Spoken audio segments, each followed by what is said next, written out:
My wife kept pressuring me for an open relationship. Turns out she was already cheating, so I opened up with divorce instead. I've been married to Dee for 5 years, and we are both in our mid-30s. Last year, Dee told me she thinks she's into women too, and would like to explore having a relationship with one. I asked if she wanted to explore it as a casual fling or a real relationship, to which she replied, an actual relationship. She felt she had so much love to share, but my concern was whether she had enough time to share it. I said I wasn't on board, and I thought the subject was closed. About 4 months ago, Dee brought it up again, and said she would be happy with just a friends with benefits arrangement, not an actual relationship. I was still hesitant, but it was a constant topic that kept coming up. I relented under the condition that we do our research beforehand. This included reading books, listening to podcasts, and seeing a couples counselor before opening up. Dee was ecstatic, and together, we dove into several books and found a great therapist. One of the topics our therapist brought up was why we were opening up and if there was someone either of us had in mind. Dee admitted that she had someone she had been talking to who had encouraged her to open our relationship. This was a shock to hear for the first time, and our therapist said this was troublesome. After that first session, I confronted Dee and asked if she had done more than talk to this friend, and she swore that was all they had done. I asked to see her phone, and she unlocked it and handed it to me. She had been talking with Kim for about a year, but there wasn't anything incriminating, and no apparent gap in the messages, just a two-way crush between them. There was a message from Kim right before Dee started really pressing me to open the relationship, where Kim told Dee to initiate bedroom intimacy with me more often to soften me up. Something I did find concerning was that there were 3 dating apps with Dee's profile already on her phone. This caused a brief argument, and it ended with Dee agreeing to delete the apps until after we were actually open. 3 months passed, and we were getting closer to opening up, with Dee acting like it was Christmas time. In our last counseling session, we went over our agreements and boundaries, and we delved into our messy list, people who we wouldn't sleep with for the sake of our relationship, aka co-workers, relatives, close friends, exes, and I wanted to add Kim to the list. Dee blew up, especially when our therapist said it was a reasonable request.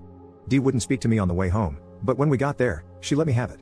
I even showed her in 2 of the books we had read where it said that opening up for a specific person was a bad idea. I basically said it was a line in the sand for me, and I would be just as happy remaining monogamous. She got mad, slept in the spare bedroom, and hardly talked to me for 2 days. Finally, she gave in and agreed to Kim being on the messy list, and we were officially open. A couple of days later, Dee told me she had a date, and it seemed a bit quick to me.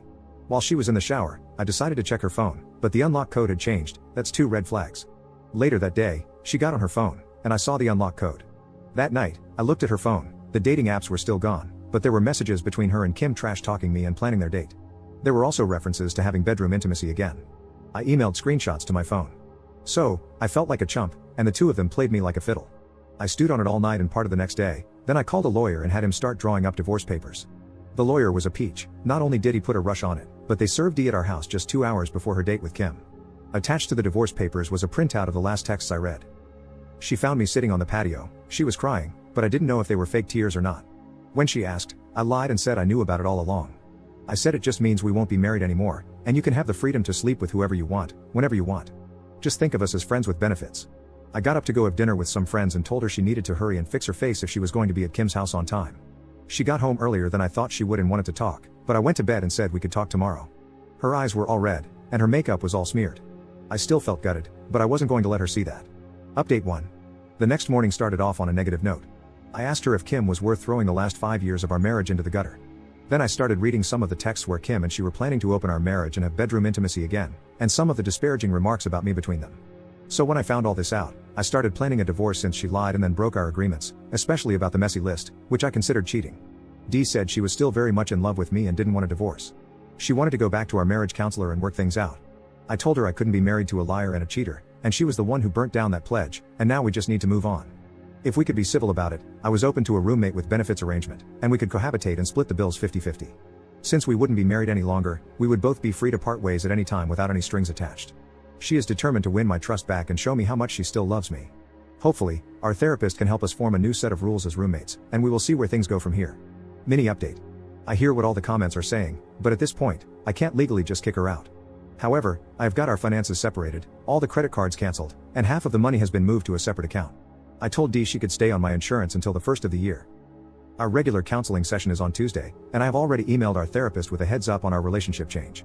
I moved all of Dee's things into the spare bedroom. The last couple of days, I've been love spammed. Dee wants to pump the brakes now on the open relationship and put the divorce on hold. I let her know that both of those ships have sailed, and we would just have to ride them out and see where they take us, but it is unlikely that we would get back to where we were. Last night she got all made up and put on my favorite outfit.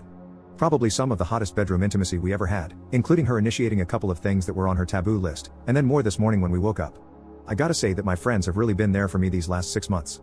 Most of them have been encouraging me to stay steady on the divorce. My sister-in-law has told me recently that her sister has had a crush on me for the longest time and wants to set me up with her. Update 2. Okay, I'm throwing in the towel.